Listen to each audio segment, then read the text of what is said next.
nota per orquestra simfònica i la paraula clau és orquestra simfònica. Característiques, que en principi té tant moviments com una sonata. Conté 4 moviments, alternant tempos lents en tempos vius. Els altres aspectes de la sinfonia és que l'últim moviment de la sinfonia coral, que és la novena de Beethoven, és l'himne oficial de la Unió Europea. La novena sinfonia de Beethoven ho hem escoltat a classe.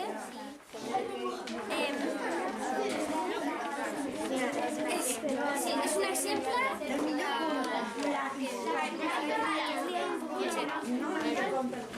característiques i característiques.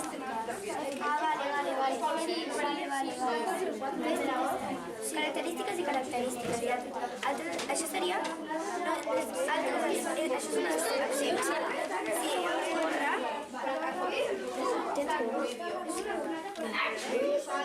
Y en las especies, esos aspectos. Y aquí sería aspectos, no especies. ¿Aspectos?